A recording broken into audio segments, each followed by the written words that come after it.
Good afternoon. My name is Michael Geist. I'm a law professor at the University of Ottawa, where I hold the Canada Research Chair in Internet and E-commerce law. I appear in a personal capacity representing only my own views. I'd like to start by emphasizing that freedom of expression is rightly and widely recognized as foundational to robust, accountable, inclusive democracy. That said, there's always a balance to be struck. I'm sure we would all agree that there are limits where expression is viewed as so harmful that it should be restricted or rendered unlawful. Obvious examples include child pornography, defamation, and terrorism-related offenses. The difficulty generally doesn't lie with those kinds of cases. I'd like to focus on two cases that are much tougher: digital policy and the challenge of when expression chills other expression. First, digital policy. Bills C11, C18, C63, and S210 all intersect with expression either directly or indirectly. The direct examples are C63 and S210. These bills by design have expression implications. C63 identifies 7 harms that are defined as a kind of content, but each is a form of expression. This expression can cause harm: revenge porn, inciting terror, or bullying, for example. While I have some enforcement concerns, I think the bill identifies real harms and, at least in part, seeks to establish a balance in addressing them. More problematic are the Criminal Code and Human Rights Act provisions that are overbroad, may weaponize the human rights system, and have a chilling effect. Bill S210 is even more direct in limiting expression, as it literally provides for federal court blocking orders of lawful content, and it envisions Canadian internet providers to do the blocking. This is a dangerous bill that should go back to the drawing board. I think Bills C11 and C18 both have indirect effects on expression.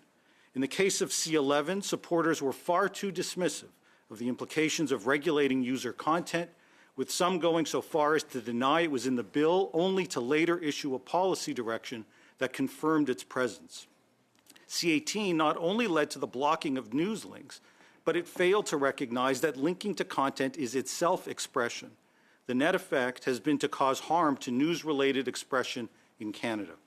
We need to do better when it comes to digital policy, as we haven't always taken the protection of expression sufficiently seriously in the digital policy debate. Second, there is expression that chills other expression.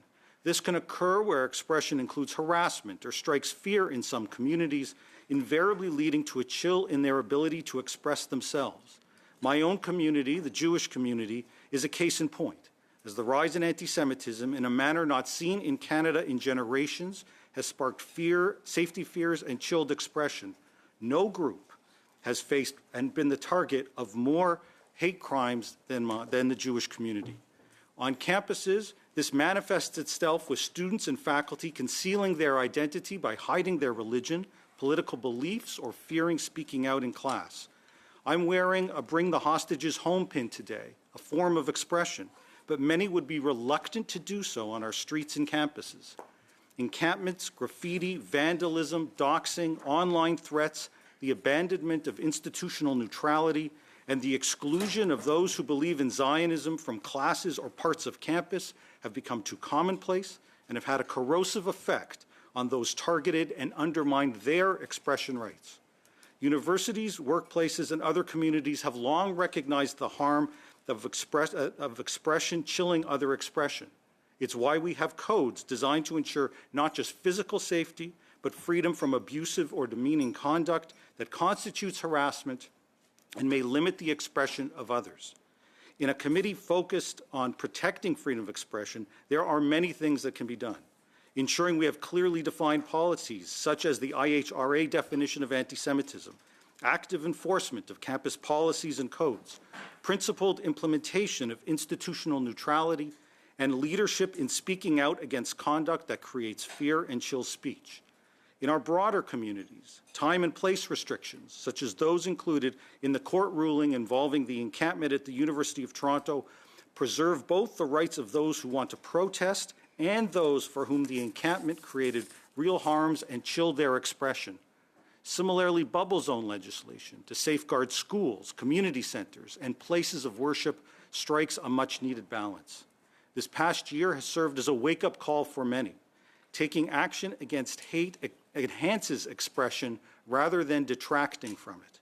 and we must all do our part in this fight. Thank you for your attention. I look forward to your questions.